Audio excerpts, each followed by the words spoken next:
Chuck, can you hear me? Yep. Yeah. Your room looks nice. Thanks. Yeah, I still got some stuff to clean up on the edges and some other things, but yeah, I haven't. It looks better than my downstairs like family room though, because I pretty much took everything out of his office and put it in there, and I haven't got it back yet. So I was like, I'm gonna go through this methodically and only bring in stuff that I actually means something to me and whatever. And so I don't have a cluttered space or whatnot. So, but I've been busy like every weekend, so I haven't got to any of it. And there's a you ever get some well, you probably don't move that often from one house to another. But when I move, I'm always amazed of how much junk I have. The the 70% of stuff that I never have any interaction with, that's in my crib. And it ends up being like half a truckload of just stuff that's that has value, but how long is it going to take for me to get rid of it or monetize getting rid of it? So, Yeah. No, I mean that's how I felt taking everything out of here. I mean, I filled up the family room and it was like, oh, like holy crap, there was a lot of stuff in here. And uh, barely any of it do I actually need or use. So how do I do kind of this? I think I'm gonna have to put my dog down here, No, possibly. He's either that or he's gonna die probably in the next week. He's been eating. hasn't been eating, he's been drinking a little bit, but he's like skin and bones. He's not breathing right. He's not up and alert. He smells like death, which is a big deal. So I don't Are know. you are you emotionally prepared? Yeah, I think so. It won't hit me until he actually passes or whatever. Because that's what happened with my other dog. They get because he's incontinent and he craps everywhere, and I've had to change diapers on him for like a year, and he gets to be a lot. So it's like you're like, okay, I'm not gonna I'm not gonna kill you just because you're inconvenient. I would only like euthanize a dog if I feel like their like quality of life is just so bad. But um, but it kind of like eases the passing. Like we had a puppy. My wife and I bought a puppy after college, and that one, I think, like it died like 6 months later or something like that. Because I think we put it in too hot of a room and we didn't realize it. And French bulldogs, which is what he was, aren't good with heat because they're snort noses and stuff like that. So he ended up dying. That was devastating. So Like what, you had it a heat was, stroke? yeah. I think that's likely the case, um, and it was just like something I if I had been thinking better, maybe I don't know. I don't know. I go Maybe through can it a learn. bunch in my head, but I it's like mean, to be fair, and I don't think this is a cop out. yeah. So it happened to me. Uh, I I accidentally left my dog on the balcony with no way to get back inside the house. And it was like a 95-degree day. And I came back like a couple hours later. My dog was like laying with his eyes bulging out, and its coat was just filled with like oils. Mhm. And my dog survived, but it cost me like $5,000 to resuscitate her. Um, and then yeah, she just died like 3 or 4 months ago.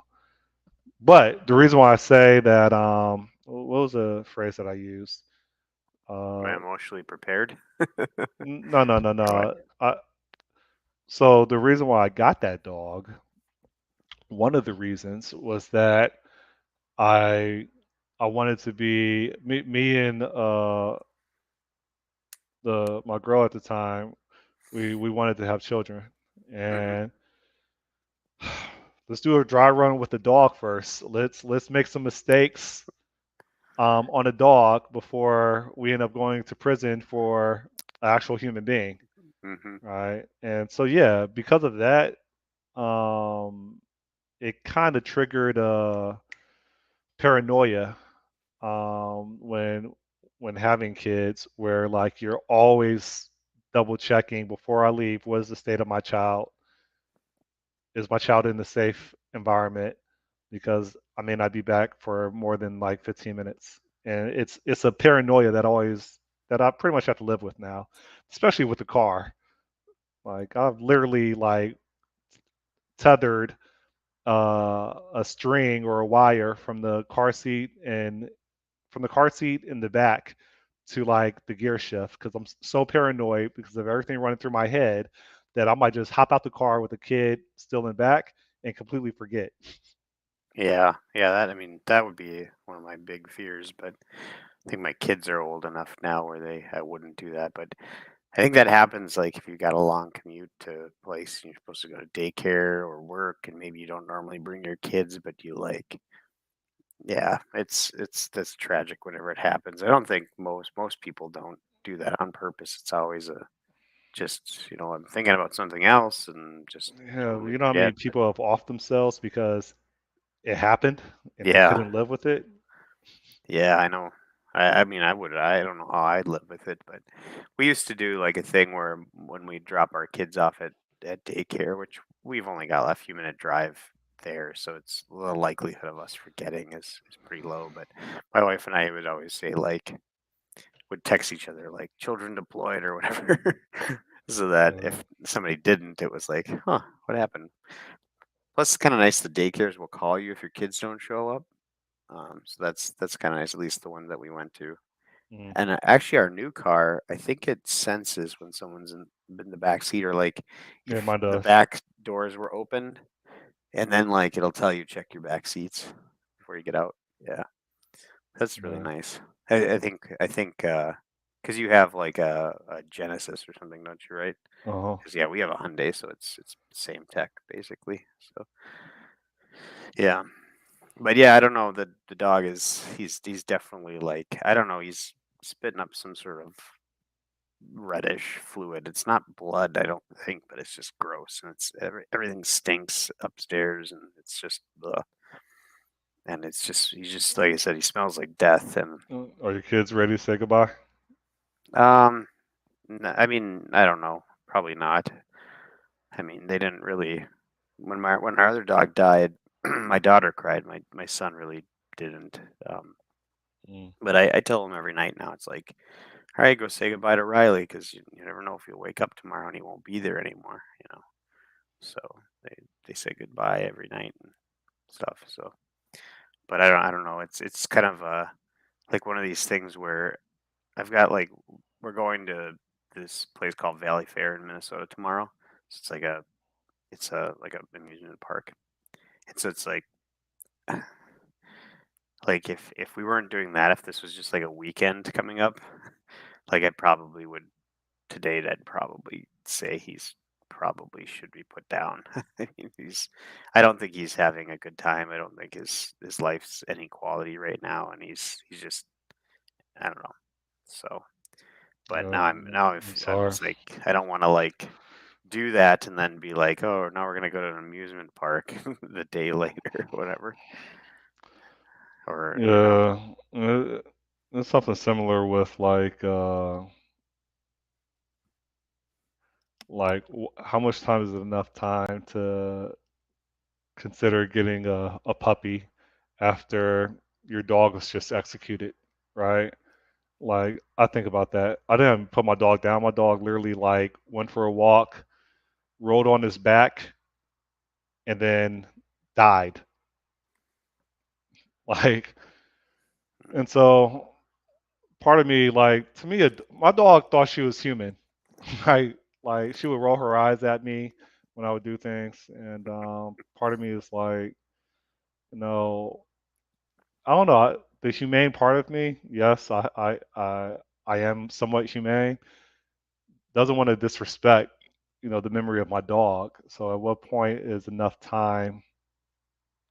allowed where, a loved one, my dog, isn't disrespected when I decide to, seek companionship with another furry animal. Yeah. I think I've, serious girlfriends are the same. Like at some point, like you don't want to deal with, you don't even want to entertain, a replacement. You just want to like grieve and just be in your feelings.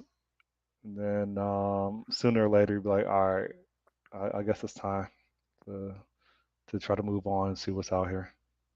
yeah, I think well, when our first dog died, it was like maybe a month or so later we started to look at other dogs or whatever. Um, but I think with these two dogs, I don't know because they got like geriatric and incontinent and like it's been like the first you know 10 years of their lives it was great, and then it was like the last 2 3 years are like it's such a burden to take care of them.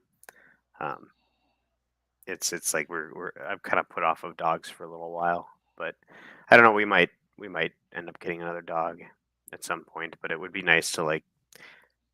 I always say it's like it would be nice to travel, without having to worry about the dog. But we used to board our dogs no problem if we were traveling when they were younger. So I feel like that's just like an old dog thing where you don't want to board an old dog, but can if we did get another dog, it would be 15 or well 10, 15 years before we'd be in the same situation again where they might be, a burden to take care of. But I don't know. It's a It sucks.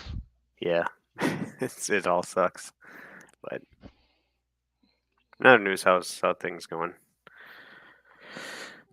Mm. I was doing pull-ups yesterday, and I did a rep, and I immediately like felt a weird pain in my back, and I wasn't really able to sleep last night because of a crook in my neck because of something in my mid back, and I don't know how to get rid of it. Oh I didn't know man, you could injure yourself doing pull-ups.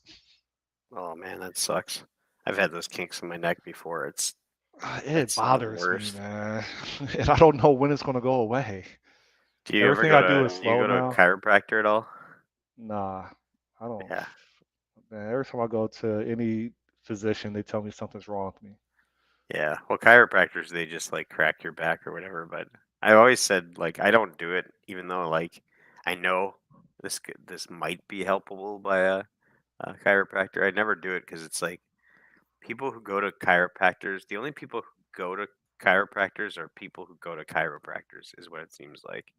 And I don't know if that's just you know, like Oh, mistaking the cause for the effect or whatever. But it seems like they're like it's like people who wear chapstick all the time.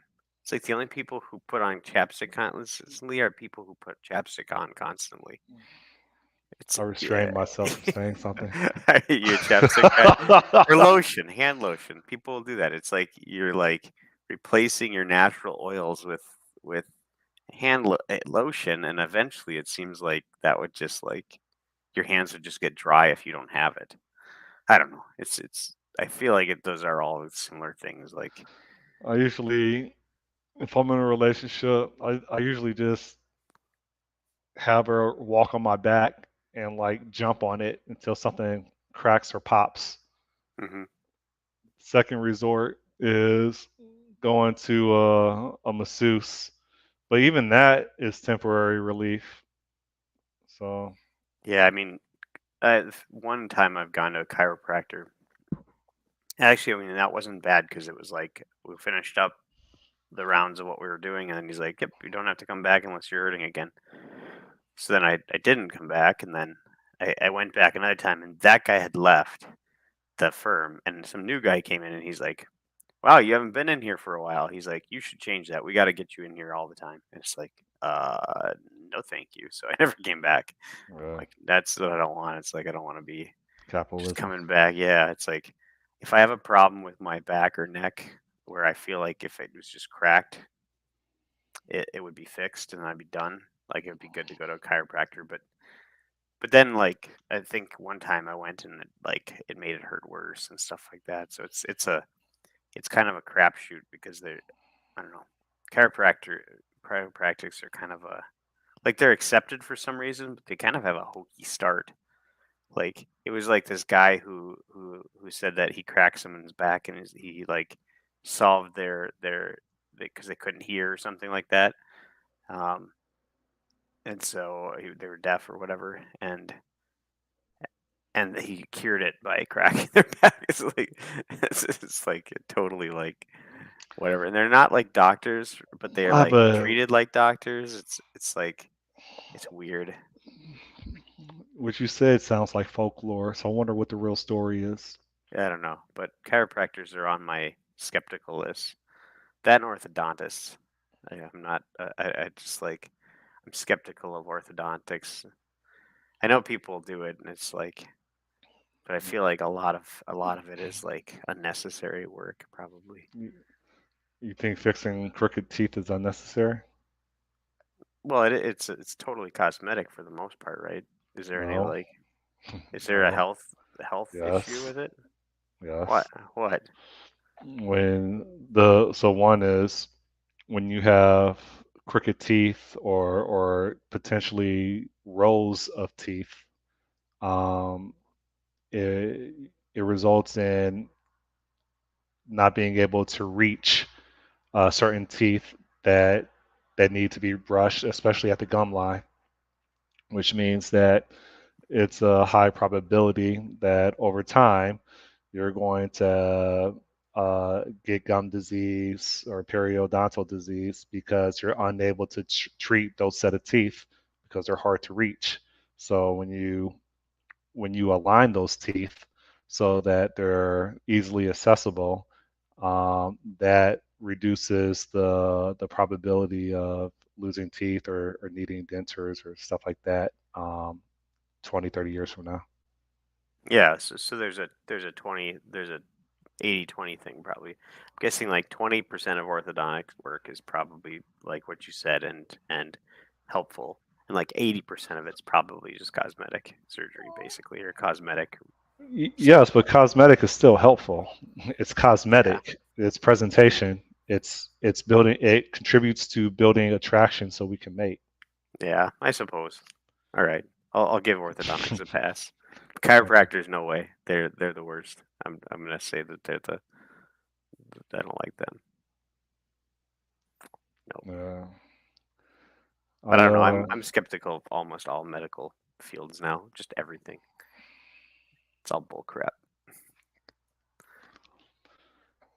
it's hard to decipher who has your best interest in mind and who has their best interest in mind. That Yeah, yeah, I know. It's like yeah. like the And I mean, illustration that you gave with the chiropractor, where one says, "All right, it was nice meeting you. Hopefully, this should be the only time that I treat you." And then the other one's like, "Oh yeah, we need to set up a regular schedule for you to come in." Like without really understanding like what treat the symptoms versus treat the root. Like that's the part where I don't have faith in Western medicine. yeah, I've decided that I'm only gonna go to the doctor now if I have a broken bone or some sort of pain like that, or if I'm like pooping Mm, coffee grounds. no, you're in your mid 30s, right? Late So 30s. late Yeah. 30s. So your your organs are prone to deteriorating or losing function over time, hence blood work. And so preventive maintenance of your organs are probably something you should consider. Well, if I have a really bad stomach ache or something, if I You think may my not know. gallbladder, if my gallbladder pops or something like that, maybe. But I don't even know if I care at this point. It's like whatever. I honestly think like I'm not gonna be a person who lives on pills all the time. I I don't agree care. with you. I If it agree. comes down to that, I'll just be like, you know what? I'm just gonna live with it. I'm not gonna eat a pill every day. Take your morning Viagra. Yeah, unless I get cancer, which is like something visible like that. It's like if it's something where they're thinking it's something and they're gonna treat it, no way. If it's like, nope, here's the cancer. This is what we have to do. This is our best option at this point. Is it Fine. not too late by then? If it's broke your bone, they can fix it. They just put it back, But go back, go whatever. back. Is it Yeah. not too late back then when they diagnosed that it's cancer versus the prerequisites for cancer? Well, I mean, what kind of, how often do they do cancer screenings? You do like a colonoscopy maybe once a year or something like that after a certain age, and that's like, do they do like check you regularly for lung cancer? I guess not. I don't know. Like, I I mean, guess if you would have it's to be a smoker or work in a mine or something to. I mean, I think they put the burden on the patient to to have a high level understanding of everything that could go wrong with you medically, and then you have to ask for tests, yeah, which I because don't agree with either. if it was like, hey, come in for your yearly test, and what we're gonna do is do blood work, we'll do your imaging and colonoscopy, and that's it. And if we find cancer, obvious signs of cancer, we'll tell you, and then that's it. Like that's I would sign up for that because it's all just testing. It's not like an analysis. But if it's like I'm getting headaches lately, or like at the start of this year, I have my heart's going nuts. Okay, we'll do all these tests and stuff. Nothing. Here's no information for you. It's just normal. Like, okay, well, I guess I just wasted a whole bunch of money and time for no reason and worry. Like, I guess it could be something, but I don't know. And then it just went away later. I'm like, screw this. I'm just not gonna do it. I'll just wait until I'm gonna topple over. Yeah. Okay. Yeah, that's the same gambler in the US. It's there's guidance like, and insurance companies will only pay for the guidance. So it's like if you're a certain age or whatever, or a high risk, then you, so like my wife, she gets a MRI, I think every year, every other year, because her mom had breast cancer or whatever. So she's considered high risk, so they cover that. But if she wasn't high risk and just they were like, let's get a mammogram, or not mammogram, but imaging or whatever, I they'd think what probably be like, no.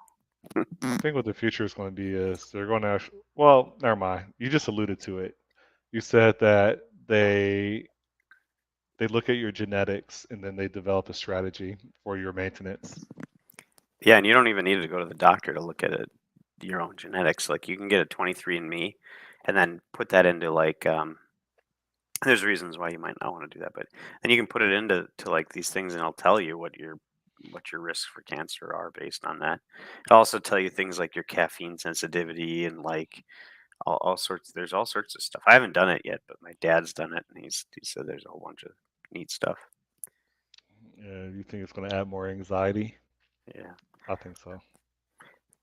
Actually, so speaking of injuries or whatever, so I went running yesterday, and I made it about a mile and a half, and my right leg just cramped the hell up entirely. I had to walk for like, I just had to walk back to my house. I didn't even finish the whole distance. It was just like I couldn't do it. It was like weird. Yeah, well, it's better to cramp up than for you to have knee issues. Yeah, yeah, I suppose. But I haven't ran in 4 weeks now because my left knee has been throbbing. And originally I was like, all right, I want to take a week off. And my knee was still sensitive. And I was like, all right, I'll take another week off. Now it's on week 4, and mm, it's like halfway sensitive as it was originally. yeah, I've noticed that my knees have started hurting a little bit more again now that I'm back working all day. It's like sitting and having Hmm. my knees bent at an angle. I think that does bad. I should really get a standing desk again, but I don't know. But Why is yeah, that? Does that limit blood flow or something to your kneecaps in order for the cells to do repair work after stress? I don't know. I don't know. I think just the way that like my seat sits back, I think that there's probably pressure put on Yeah. like my legs pushing my knees down or something. But it's, man, it sucks. This is all this mastermind is all about getting old, hurting and dying Yeah, yeah. and die Gone are the super days quick. about holding each other technically accountable for projects. Yeah, Hey, have here they usually start to check for very common cancers if yeah, or that's what I responded to episode that. Yeah, right. yeah, But standing desk without it, it gets really bad for me in the short time. yeah. I Yeah. used to have at my last job. I had when I was in the office, I had this thing where it was just sat on there, and I could move it to standing up or back. It wasn't like moving the whole desk; it was just moving your keyboard and mouse and monitor up and down. But yeah, I should probably do that, something like that, because it's nutty. You know what's But effed up is I I try to do the the right thing. I try to do cardio. I try to do pull-ups, and I'm in a worse state. I mean, arguably, someone would say, "No, you could be morbidly obese," and that's true. But I feel like I'm trying to do the right thing, and there's still consequences for when I try to do the right thing. My my back is hurt. I couldn't sleep last night because of it. My knees are effed up. Even when I try to run backwards, I I feel like I'm gaining weight again. I I don't know. I feel yeah, like I'm destined for just to be like your dog. well, we all are. I mean, that's just what's going to happen to us over time. Anyways, it'll happen some people sooner than others, but Why can't why can't uh why can't our bodies or why can't there be like dealerships for our bodies in the way there is, right? You could swap out well, it's not really easy. There's a list, but you could swap out kidneys and yeah. hearts. You just have to find people. You have to rely on people that recently died that opted into hmm donating.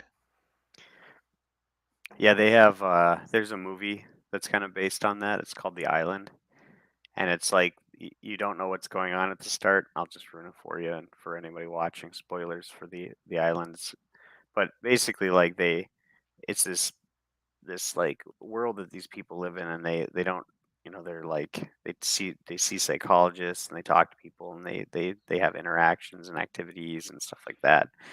And there's a lottery, supposedly a lottery. And if you win the lottery, you go to the island where you escape this like place, and then you get to go to the island. Well, the island is basically that, like, somebody rich paid to clone themselves, and they keep these clones in this thing. I think I've And when seen it. the island is like, all right, now we're gonna harvest your organs to give to this person to I save their think life. I think I saw that. That movie. I think I saw it like 10 years ago or 7 years ago. Is it an older movie? As in Yeah, not it's like, recent? yeah, it's with yeah, it's like the early days of Ewan McGregor and Scarlett Johansson, I think. Yeah, okay. I don't know who those people are. The Yeah, Island, I think I 2005. saw it. It sounds very familiar. They won a trip to an island, but from what I remember, not the movie that I remember was that it was something with aging, where like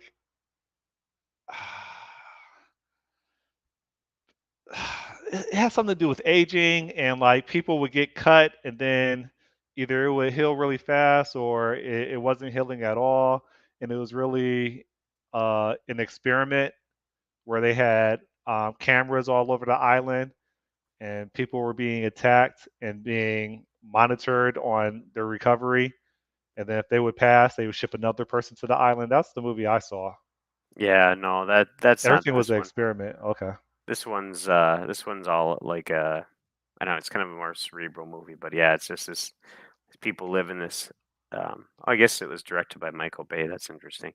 But yeah, these people, they live in like a facility, and they you don't know what's going on until they find out that when people go to the island that they get chopped up and and used as like organ transplants for the person who paid to clone them. It's an interesting movie, but there is also people who are like there's also like advances in 3D printing for organs and stuff like that using your own tissues, or they have like ways to like regrow organs based on your stem cells or something like that. And then there's like um I don't know if you've I'm calling BS on that.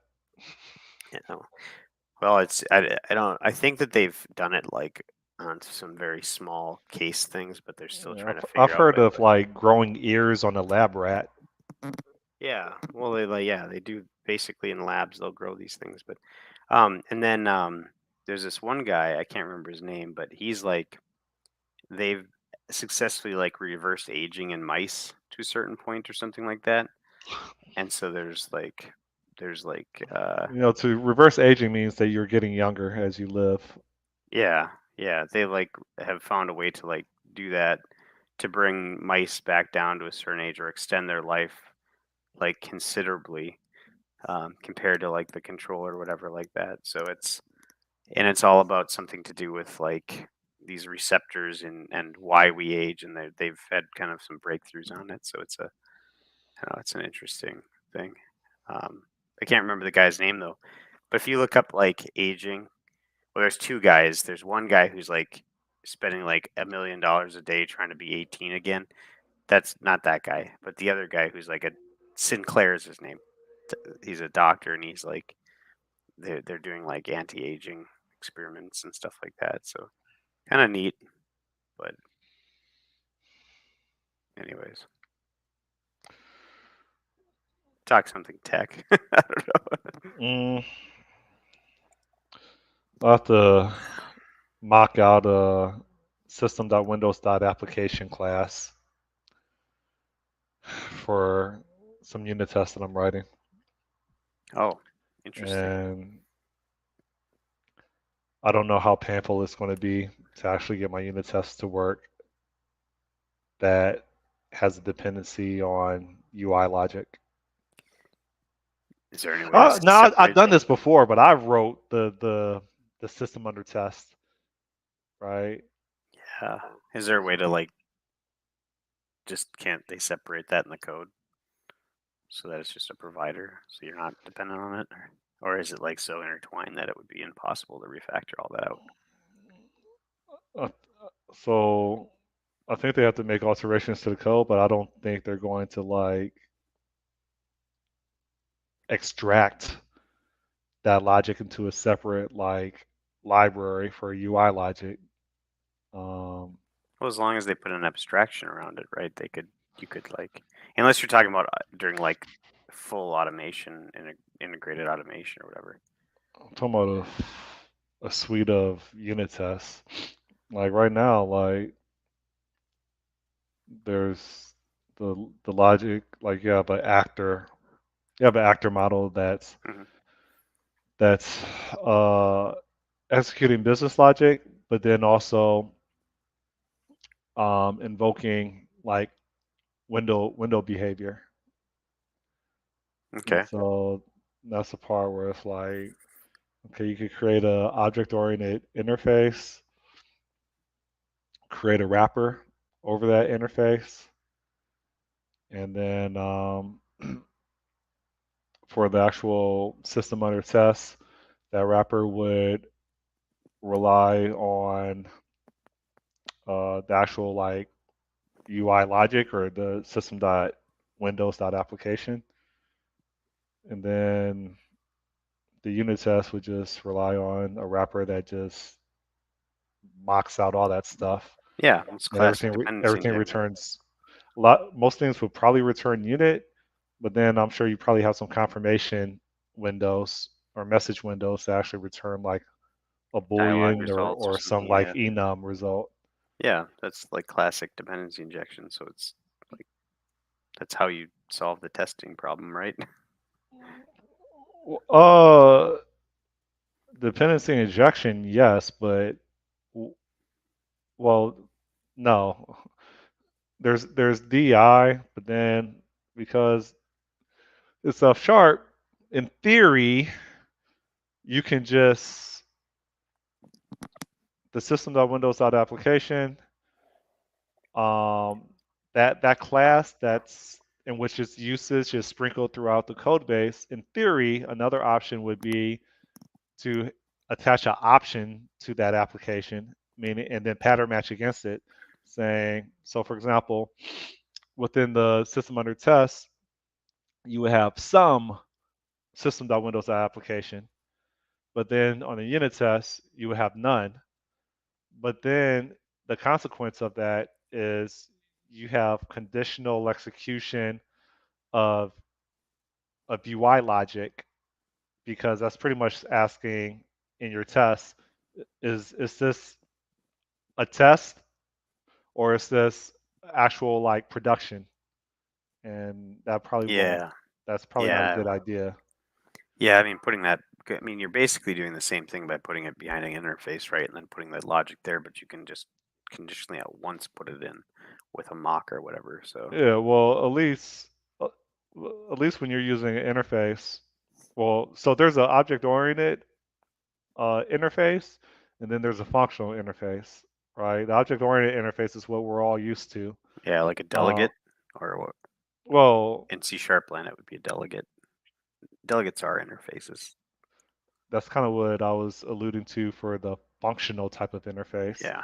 was that you can pass in a a function and then do I'm going to butcher this term. It's partially it already Partial okay. application Isn't or partial application was when you yeah. satisfy the function, you satisfy some of the arguments of the function. Yeah. And then return you're computing code, Yeah, so it's basically. currying. Yeah. When I'm trying to explain it, I always forget to use the term partial application. I'll just say currying. Yeah, currying's I think it's slightly different, isn't it? Like because it's like Currying currying is is it's isn't it like the same thing, but it's like a very specific usage of it. Like if you provide only partial arguments, it automatically will return you a function that gives you that rather than partial application, which is where you're kind of manually doing it. yes, but I feel like they're both this. Yeah, they are. They're, Yeah, they're, you can't have a conversation with one without the other, I think. yeah. I should ask ChatGPT what And then you have explain the what's it difference called? High so I can sound smart. level. What's the other one? The other one's called high level ref. What is it? Something reference.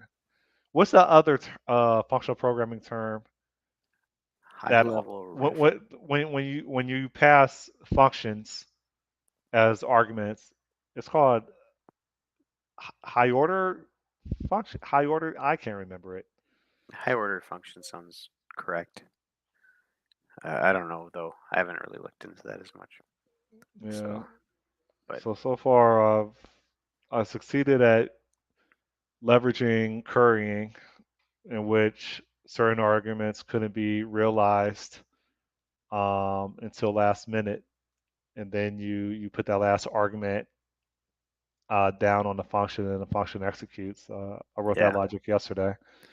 I mean, But literally, this, that's what if you think about it, that's like if you're using an interface, that's exactly what you're doing, right? It's just at a broader level. It's like um, multiple functions or methods that actually have that partial application. no, yes and no. Yeah, because Things with interfaces is you can execute a method that returns void or unit, right? yeah, So well, you could do that on a function yeah, like but there's no partial. Well, perspective, yeah, you're right. but With like, the function, you just pass in the unit in order for it to execute. that's what an interface. So like the arguments that you're getting that come in by the via the constructor on the class, those are your arguments that you need like otherwise would need for a complete function within that interface, like a specific method within that interface. And then any parameters that come in on the actual method are paired with that other to produce like the partial. I know it's not the exact same thing because of the way that like semantics of it all, but it Yeah. in practice it works the exact same way as you could just have a function that takes in all the arguments that the constructor and the or a method that takes all the arguments that the constructor has and that, and then you could do it. The only thing that would be different is if there's state that's maintained within the class that you don't have. Um, but so that wouldn't be the same. But if you're not relying on state at the class level to like manage stuff, and all you're doing is taking an interface and giving it some dependencies, like it's the exact same thing as a partial application. You Uh, could partially apply that same method, and then if it was otherwise stateless, you could partially apply that method and then pass that method in, and it would be the identical to. I've done that actually in C sharp, although I wouldn't do it anymore because I don't think people understand how it works, and it's a little funky to look at. When the first time you see it, you're like, "What the hell's going on here? Delegates? What are these delegates? And why are they created? Why is there a static like constructor that takes in these things and produces like a function?" it's like it's a kind of a neat thing. It's not different than do you ever dependency injection, you but ever get yeah. disappointed when where you have to dumb down your advanced knowledge? Um, No, no, I'll do that. I'll do that now. I'll do that because it's the right thing to do now. Because I've gotten past the point of feeling like there's any sort of reason that I should be trying to do anything, whatever. Because it's like it's not valued as highly as it is like being able to have people come to like a more comfortable starting point, at least in the .NET world. Um, So it's like, and there's some case to be. I believe that there is a case to be made that some functional programming, if you don't, is less readable. If you're doing a lot more, if you're not doing a lot of like heavy naming, I'd say the same thing for C code. Actually, C code is really like imperative code can be really not readable if you're using small names for methods and things. But actually, I should send you this article, and you should respond to it at some point that I found. It's about like that functional programming has a readability problem, but um, are you ever amazed that people? Okay, let me say it differently. I don't know if you could tell, but probably within the last 24 months, maybe the last 12 months, I I'm really not into programming outside of work. I yeah, mean, I not enough to like, I don't know, write professional blogs. Like to me, it's just how I earn my living. But like, I'm no longer obsessed with it as in, oh man, this is so cool. Let me share with you what I've learned. Oh, you know this, that, like even like I think we talked about this like a couple weeks ago. Like I used to be heavily involved with user groups, like hmm .NET user groups. I have no desire at all. Emotional support maybe, but like there's nothing that they can discuss that I believe that I would be interested in. And so it's just weird how like I used to it's weird how like 10 years ago, 15 years ago, I used to shame people that literally just wrote code during 9 to 5 and that was it. And and they would just shelve it until the next day until they had to do the 9 to 5 again. I used to shame them like they're not real developers. Now it's yeah. like I am that dark matter developer.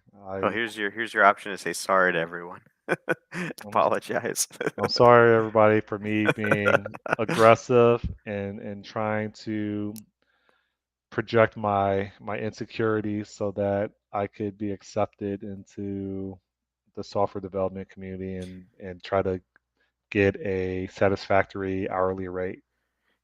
Like I'm Do you still know why I think competitive. that is? I think that the thing is that once you get to a certain point, you've learned everything that's really fun to learn. Like that's what I honestly think that's what it is. It's like I it's been a long so like if you got met with like another technology that like you got excited about, you'd probably be back into that realm where you're like, oh, this is actually like, oh, look at this cool thing I learned. Like I felt that way when I learned about Microsoft Orleans, for instance, and Akka to a certain extent, but Microsoft Orleans for sure. Like, oh, this is really neat. This is a different way to think about thing, like cloud native objects. It's like this makes so much sense if you have like a distributed system and you want to always talk to the exact same instance of an object. It's like it should just live in the cloud wherever it lives, and you can just talk to it. Like, wow, this is insane. Like, this is cool. I want to build something with this. Well, and I want to talk about it and share it. It's great, but then it's like I can't exactly do that because there's not like a lot of use cases where I could make the case, hey, let's bring in a whole new paradigm for this, unless I was like an IoT type thing or like chat rooms or something like that. Like maybe I could say, hey, Similar. Yeah, I yeah, got excited for Akka on the JVM back at version 1.0, 2.0 transition. I even ported it to Android and stuff. yeah. Nerd. Who ports Akka to Android? But then it's like, what else are you gonna like learn? Like when I first learned Vue, I thought that was really neat, and I got into that for a little while. But it's like I it's been a while since I've seen something where I'm like, oh, this is gonna be like this is so cool. I just need to invest my time and learn it and share it with people. I did a good job staying away from all the JavaScript crap. I don't know how you've managed, man. It's actually I don't know. I in my current gig, I'm actually liking the front end dev a lot more than the idea of working in the back end I stuff. had this conversation 2 days ago. I actually prefer the back end over the front end. Like, I literally had this conversation 2 days ago. And our conversation consisted of this, and the person I was talking to agreed with me. Um, all right, so my front end is different from your front end because I do mobile, right, cross platform. But what this person and I agreed on is I believe I'm treated more as a partner when doing back end work, and we're actually discussing like I have more input into business policy and how things ought to occur when it comes to like the logic on the back end versus when I'm a UI developer, I'm almost always treated as a code monkey. My personal opinion about the business or how I think things should be done on the UI, it's usually never really taken seriously. Hence, why would it be? You have a UX designer, right? They usually have the conversations with the product owners. I just feel like I'm a code monkey when I'm doing UI development. I feel like my insight is not really valued as much as it is on the back end, and it kind of like turns me off. And I feel like front end is just way more complicated. Yeah, I So think that's fair. I don't know that it's way more complicated, but I think that's a fair assessment. I think that the like working with designers and product, it's how it should be like a trio thing. And that's how I've done it is like sure, like you have the designer there and they know a lot of stuff that you don't know um, about things. And what I always did is I would just have a conversation about it, and it's like this doesn't feel right to me, or this doesn't seem right, or this could we try it like this? And a good designers I've worked with have said, oh, well, let's try it like that. Okay, because feel like when you're developing, I feel like your feel of the software you're writing should really feedback right away, and you're first into their design loop. Should be your feelings about how what you just did. So like at my last gig, like we were gonna rewrite this inventory management thing, and it's like we started on working on a prototype for their design, an actual like uh executable prototype, and I'm like, this just doesn't feel good. Like this is too complicated, whatever. And so I fed that back to the guy David, and he just was like, "Oh yeah, okay, well let's go, let's do this or whatever." And somebody else was like, "No, no, no, we shouldn't be straying from our designs. We've already." It's like, no, the feedback cycle started. It's like, and so I've always been like, "Hey, what if we tried this?" Or I give like a mock up. What if it worked this way? Because this is how maybe I would expect it to be. And usually good designers will be like yes or no or okay, yes, but then what if we do this? And then it becomes this like build up. So I've always felt pretty good like in terms of interactions with product and design and it being like a uh, and QA, it being like a very highly collaborative. I've always felt a lot better about that.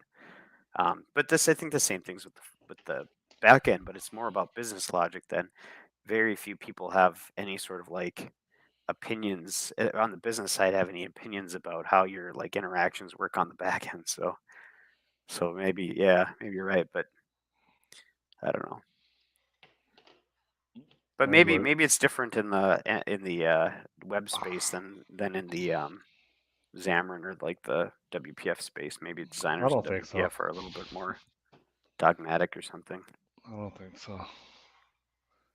But, but no, Oh, I don't know. But let me tell you, I've seen the light on not seen the light. It's I saw the light and it's everything I hoped it would be in terms of the organization I'm at now.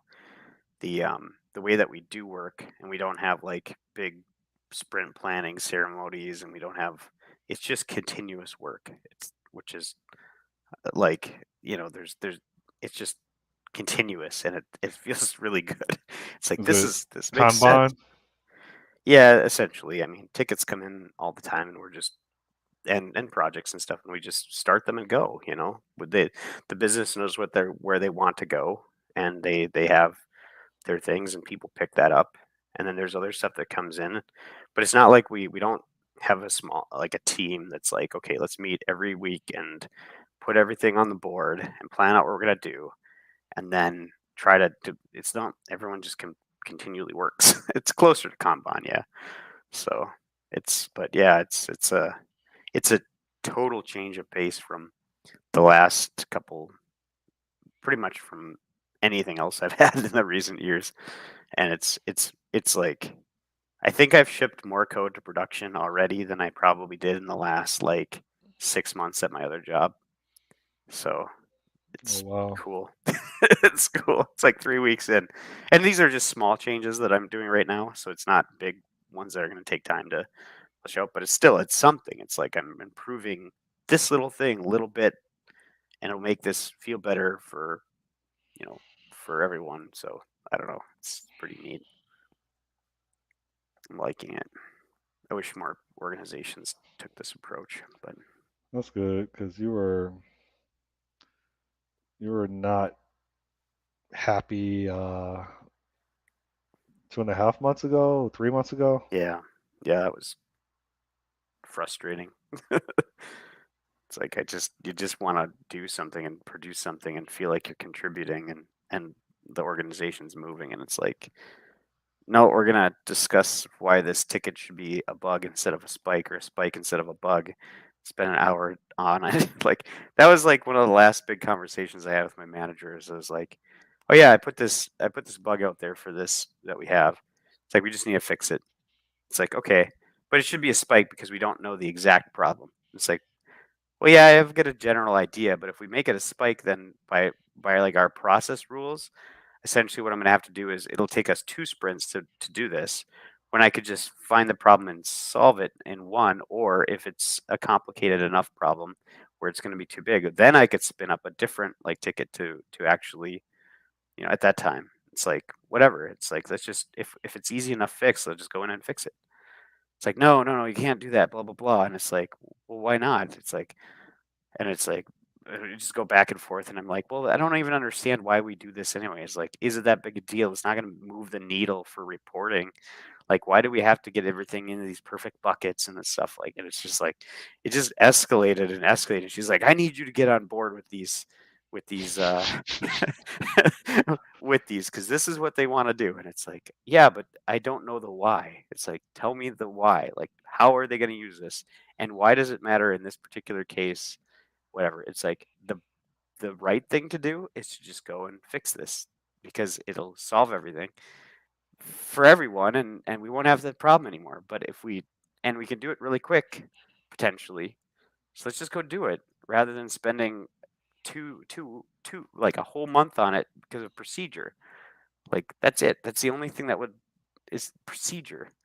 It's like, but we could, like, if you just said go today, I could probably go work on it and finish it by the end of the day. But no, we've got a plan for it. It's like, oh, it just is frustrating, man. I don't know. Makes you want to work at a startup. Well, I am working at a startup now. Um, It's a, moved along the early phases, but it's a startup. So is there anything with what is there anything attractive with a mature organization um, that you wish startups would copy or duplicate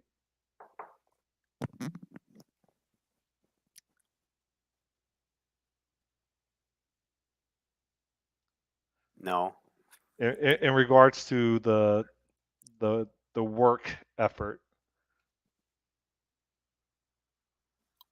no, no. I mean, the only thing that's nice about mature organizations is you don't have to worry so much about like the cost of things when you're doing tech. I mean, you do to a certain extent, but it's not like if you decided like, hey, I'm gonna build out. Let's just say you're like, I'm gonna build an Elasticsearch cluster, blah blah blah. Do this. It's a pretty expensive thing to maintain potentially. Like it can be really expensive to host an Elasticsearch cluster in AWS for like a year. Um, but but other than just having the resources available where those things aren't as big of a deal, no, there's nothing I can think of that like so far anyways that just would make sense to have. There's just so much layering and stuff I that's just unnecessary. I could think of one. A mature organization, I think, is easier for them to provide training to you versus you having to get it on your own. Oh, that's fair. Yeah, that fits into the resources thing. Like it's although like in my last gig, it was like I'm like, hey, what we should do is we'll have a team, offsite or whatever, but let's go to a conference together, and then we could kind of get training and like do some team building too. Be like, great. It's like no, they're like our policy is basically like if you're going to a conference and we're going to pay for it, you have to go there and you have to like have a specific like training objective in mind and You have to come and back you and have to come share. back. Yeah. And it's like but conferences are really about I think most conferences are really about getting a broad range of things that aren't targeted. Like you can go to certain ones that are like I'm going to learn about this conference entirely dedicated to one technology or I'm one talking about the particular track. problem. Yeah, like a specific track. But it's like I go to conferences and it's like, oh, I'm going to go learn about Rust today, and then I'm going to learn about genetic algorithms, and then I'm going to learn about some soft skill things, and then I'm going to do this, and it's like you know, it's a whole mix of just being involved in tech and learning different things and experiencing different things and learning stuff that you might not becoming aware of things that you might not have become aware of. Um, and there's like, if you go to the early bird things, then you might get a workshop in too. And some workshops are really nice, but it's all a mixed bag. I mean, it's not intended to be a go and learn this specific thing. It's go learn a lot of different things potentially that you could help in your job and get excited about what you're doing in technology and then come back and be like super like gung ho again. So Gambler that's what I says do. we have very loose sprints. A sprint start is more a time where we slow down, reflect, and prioritize stuff. Otherwise, we just continue working, especially if you already are in the context for the bug fix, then fix it. And you get paid. I worked on startups where the paycheck was sometimes missed, which is unpleasant. Was okay as young adult, but with the familiarity I need that paycheck. Yeah, with the Or maturity. with family, I need that paycheck. Uh, oh yeah, I forgot to drop a bombshell. It's not really a bombshell because it's kind of expected. Don't you drop a bomb and it has a shell that it comes out of? You don't really drop the shell unless you eject the shell. Never mind. I'm thinking way too much into that saying. Why do they call it a Well, bombshell instead of just calling it "I'm going to drop a bomb"? well, if you drop a shell casing, that's a smaller version of a bombshell. And Well, okay, a bombshell. Okay, maybe well, I'm no, putting no, I this think I together. understand. So, Wait, wait, like, wait. a No, no, shotgun has a shell. no, no, no, no, no, no, Shotgun, no. You but you heard a shell shock, right? yeah, okay. I think that's where it comes from. It's I'm gonna drop a it bombshell, completely it but the completely bomb may or may not have disorients. explosiveness in it. What's the Now, difference now, between a now we have bomb to and a research bombshell? it. Never mind. Yeah, So anyways. But all right, drop your bombshell. I talked to Odie, and I was trying to convince Odie to terminate Tech Conception, which Why? is I was the one that went to Odie and convinced them that we should start a Tech Conception channel, and now I went back to him and said, no, we should kill this. Why? Why?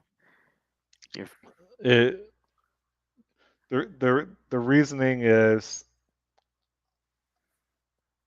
for motivation. Like I literally the motivation for me wanting to do a YouTube channel on the business of software development based on my experiences of software developers having no clue about the business impacts of their actions. Um, I felt like there was an opportunity to create content on it, mhm. and I still think that it's a good idea. However, that effort wasn't only just to bring what's the word I'm looking for, to bring visibility to the area that I think a lot of developers are missing, but it was also to eventually have you know a, another stream of revenue coming in. If I Yeah. could make $100 a month, I would consider that a success. Within a year, right? That could pay for groceries for 1 week. Like I would consider that progress. The thing is we still haven't hit 400 subscribers. We've been doing this for approximately, I think, 6 months, and it's not scaling for for what I need. It Odie spends a lot of time editing the videos before we put it out for production. He's hella busy at his FANG company. It keeps him stressed, right? So he kind of bends over backwards for me because I honestly I do nothing but talk and then I do the timeline or the description. Mhm. And ChatGPT does most of it. Like I'm hella lazy. I just automate most of it through ChatGPT, right? And when it comes to basically to answer your question, I know it's very long-winded. I don't think we are getting the return on investment that we're putting in. And I don't think that within the next 12 months it's going to change. Yeah, I Yeah. mean, it could. But it It's does take a it's long time for not things to get. because the Yeah, content that we're talking about is not mainstream. It's yeah, not. It's not. that's fair enough. I think that's fair. That's why most like blog content and stuff like that is intro level. It's almost all intro level. There's very few exceptions to that. Like there's a subset of like people that are really interested in like say like architectural things on and ways of constructing apps where I think you could get an audience, but that's like a that's like a rarity to get into something where you're gonna have a big audience for something. So yeah, I guess I could see that if you're not getting any value out of it, if you don't see the trajectory.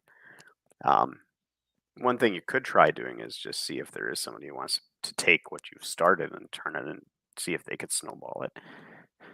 So like start having like splitting your time with guests and then um, guest speaker type things, and then try to find someone to take over as host and just give them the channel if you feel like you've seeded it well enough, and if somebody else wants to take it over. But then again, there might not be no value in that unless you have some sort of agreement about like, well, we started it or you're gonna buy this from us. So, but Uh, yeah, I mean, if it's been that's 6 months and you're at 400, and what do you get to like 10,000 for something like that for monetization?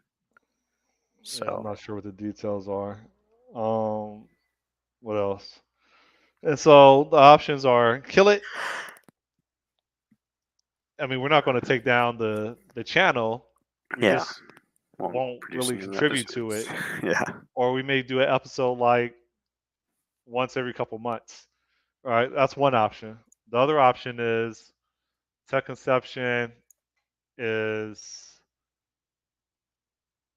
is more mainstream, in which we talk about maybe technology outside, in addition to software development, right? So, I mean, we could do reaction videos to, I don't know, military yeah, that wouldn't really fit weapons. into it.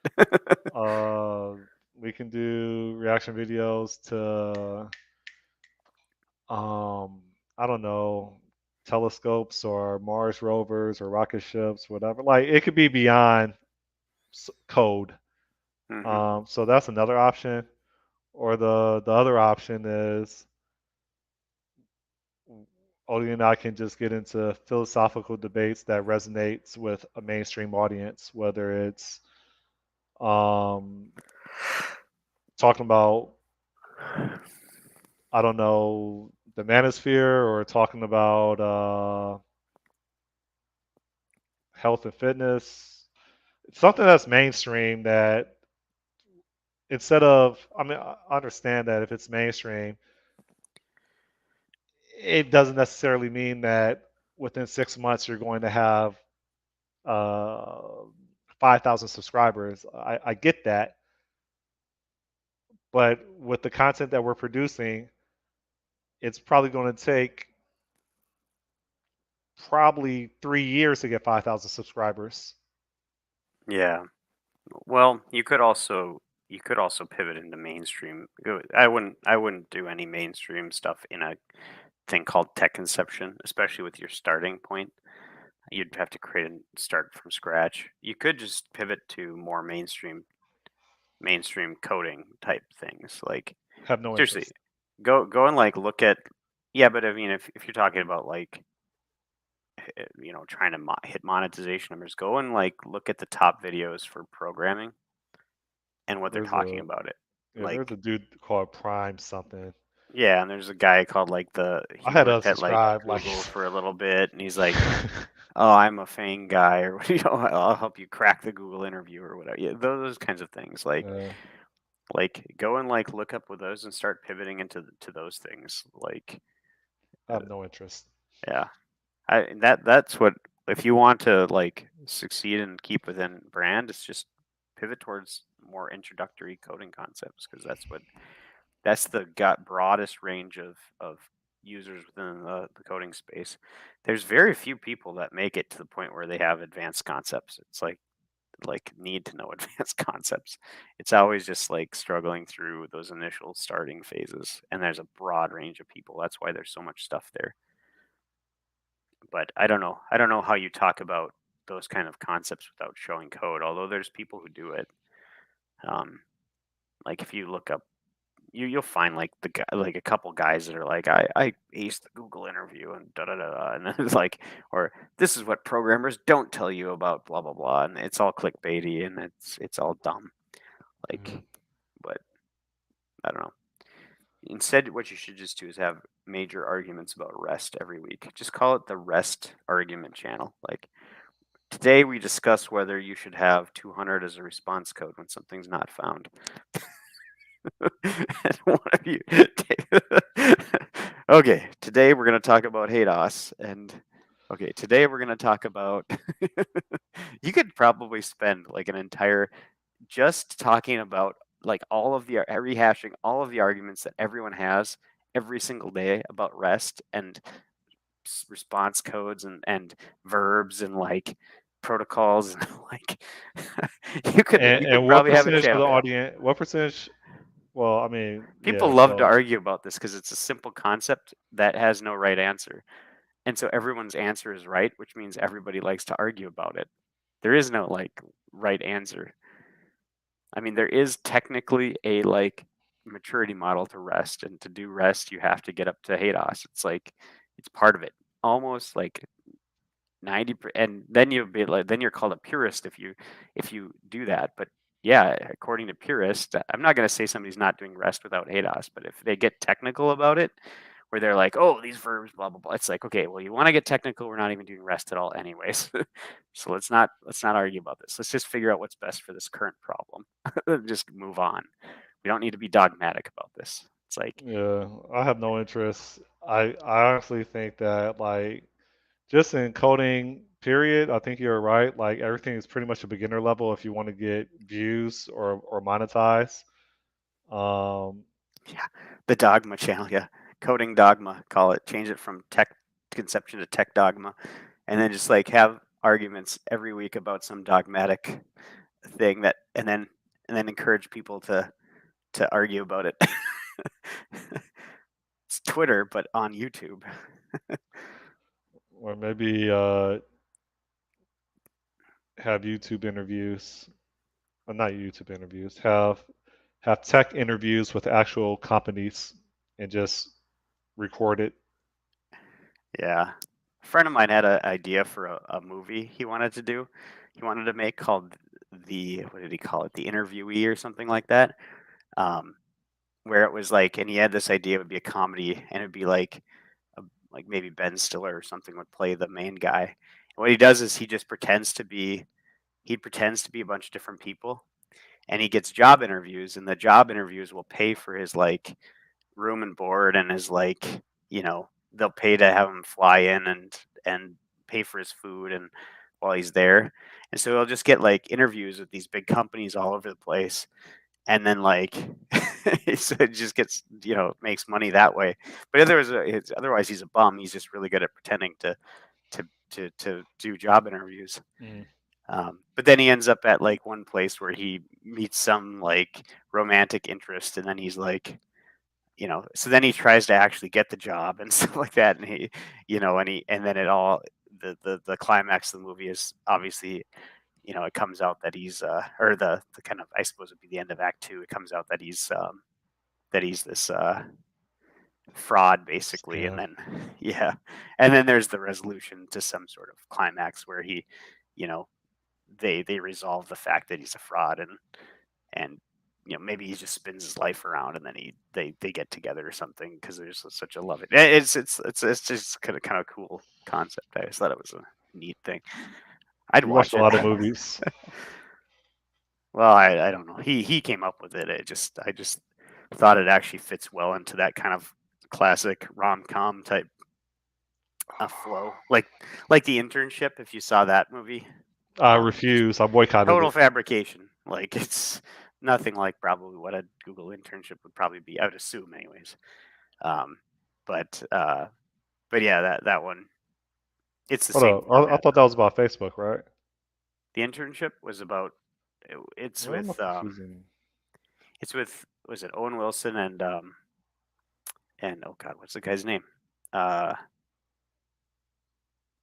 Vince Vaughn, and they are like, I don't know if they're like mattress salesmen or something like that, or watch salesmen or something. They're some sort of salespeople, and they like lose their job, and then they decide to apply for internships at Google, and they do the whole interview process, and they get into the internship, and then of course there's a love interest there for, is it Vince Vaughn's character?